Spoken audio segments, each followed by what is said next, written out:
Prabowo hampir damprat delegasi AS yang berani kucilkan komoditas andalan Indonesia. Amerika negara adidaya yang saat ini nampaknya mulai berani mengucilkan komoditas andalan Indonesia. Hal ini tentu jadi perhatian publik dunia, karena Indonesia pun di posisi seperti saat ini, memberi perlawanan bagi blok barat tersebut. Bahkan media-media asing sudah menjadikan hal ini topik utama dari pemberitaan mereka.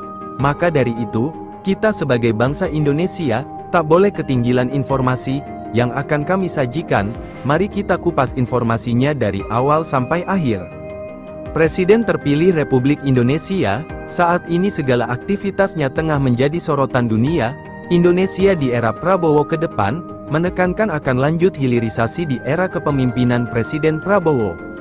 Alhasil hari ini, Uni Eropa tetap menggugat Indonesia. Tak cuma Uni Eropa, AS pun ikut melakukan pengucilan pada nikel RI, dengan mencabut subsidinya.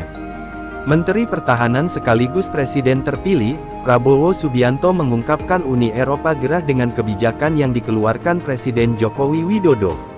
Bahkan tidak hanya Uni Eropa, International Monetary Fund, IMF juga sama. Kebijakan apa sih? Hilirisasi ini mengganggu negara-negara lain. Begitu pemerintah kita melaksanakan hilirisasi diancam oleh Uni Eropa, diadu ke WTO, setelah diadu pemerintah kita naik banding, dia adu lagi, naik banding lagi, kita tidak tahu.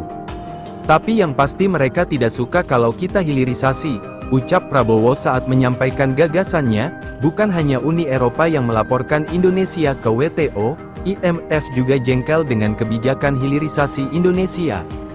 Gara-gara hilirisasi, Indonesia kena tegur IMF, kemudian selain Uni Eropa, IMF menegur kita juga. Imbuhnya, Prabowo menegaskan Indonesia akan konsisten terus melakukan hilirisasi. Hilirisasi akan membuat Indonesia kaya, karena produk yang diekspor tak lagi menjadi tetapi sudah dalam jadi. Oleh karena itu kita harus kuat, kita harus waspada dan semuanya, kuncinya adalah persatuan dan kerukunan menurut saya, kuncinya itu, ucapnya. Prabowo yakin dari kebijakan hilirisasi, ekonomi Indonesia akan melesat, bahkan bisa menjadi ekonomi terbesar keempat di dunia pada 2045. Namun, Prabowo meminta agar ini bisa tercapai kebijakan hilirisasi harus terus dilakukan. Kemudian harus ada kesatuan visi dan misi dari pemerintah pusat dan daerah. Tetapi kembali ada syaratnya, bisakah pemimpin-pemimpin Indonesia kerjasama? Kalau kita bisa kerjasama insya Allah kita akan sangat berhasil, dan kita akan jadi negara maju. Kita tidak mau jadi negara yang rakyat kita hanya menerima UMR, dan kita mampu menjadi negara berpenghasilan memadai, jelasnya.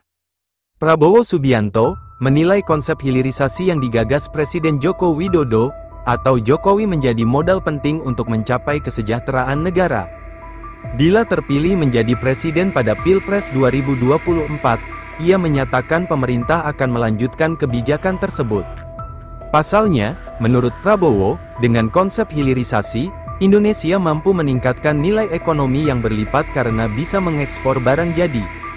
Kita harus kembangkan konsep hilirisasi dan industrialisasi, kita harus kembangkan yang sudah dirintis Pak Jokowi. Menurut Menteri Pertahanan itu, pemimpin mempunyai tugas penting, untuk membahagiakan dan menyejahterakan rakyat. Negara yang kuat harus didahului kebahagiaan dan kesejahteraan rakyatnya. Tidak ada kebahagiaan dan kesejahteraan tanpa ada keadilan bagi rakyatnya, ucapnya.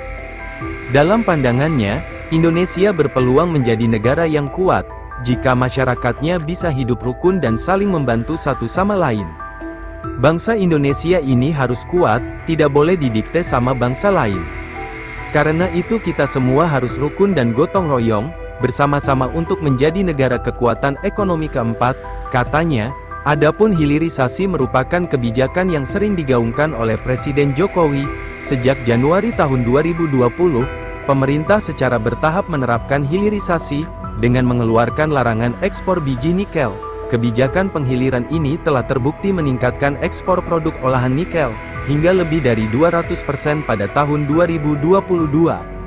Namun kebijakan ini juga yang membuat Indonesia digugat Uni Eropa, melalui Organisasi Perdagangan Dunia, World Trade Organization, WTO.